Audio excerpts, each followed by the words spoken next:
What's up, guys? I have to get better at starting YouTube videos.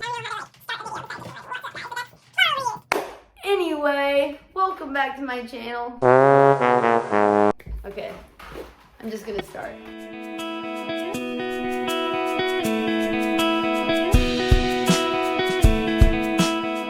So the number one thing I get asked from people is, how do I start? Where do I start? How do I get going as a surfer? This video is all about getting you up on a wave for the first time and actually getting started. So I'm gonna be going over 4 things for you to do that will get you started surfing. So what we're gonna be going over is board selection, where and when to go surfing, popping up, and the last thing is board control when you're out in the water. So if you wanna be a surfer and you wanna get started but you don't know where to start, keep watching because we're gonna go over all of that in the next few minutes. So first thing, board selection. Oh my gosh, this is so important. One thing that will make or break your surfing progress as a beginner is board selection and what board you're learning on. When I was first starting out, I was really antsy to get on a shortboard. So I tried to get on a shortboard way too early, and it slowed my progression down so drastically, and it made me feel like I was just getting nowhere fast. So what you want to start out on, and you've probably heard it before, and you're gonna be like, Lucy, I wanted you to say something different. You're gonna want to start out on something like this.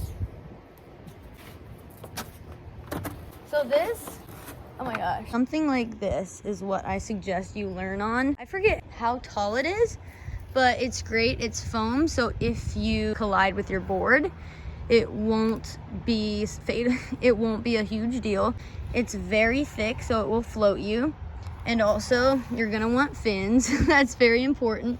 So you want something long, thick, and obnoxious like that. You preferably want a foam top.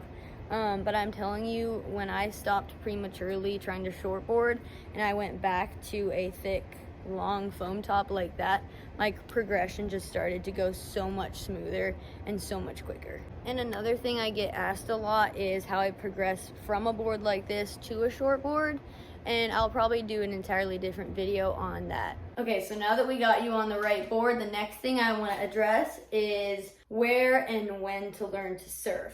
And what I mean by that is when you're first starting out and you're still on a foam top and you're still trying to figure out wave selection and standing up. When you're first starting out for your sake, and what I mean by that is you don't want to start out at a break like this.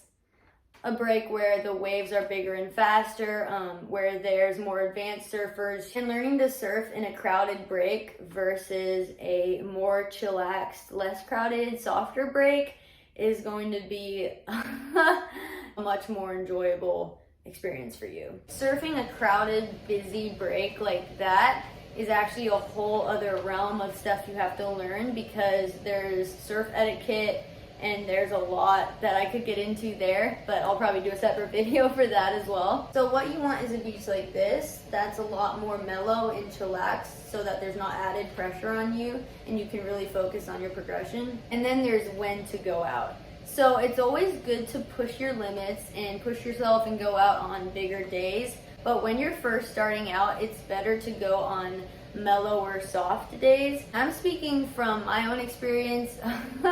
I remember trying to surf on a bigger, heavier, faster day. I came in that day feeling really discouraged and really just like I had no idea what I was doing. And that wasn't because of me, that was because I was going out in conditions that were inappropriate for my level at the time. So if you're first starting out, definitely avoid going on days that are just bigger and more critical. That day does come when you have to push your limits a little bit, but there's a fine line between pushing your limits, playing it safe in a way that will actually propel your progression.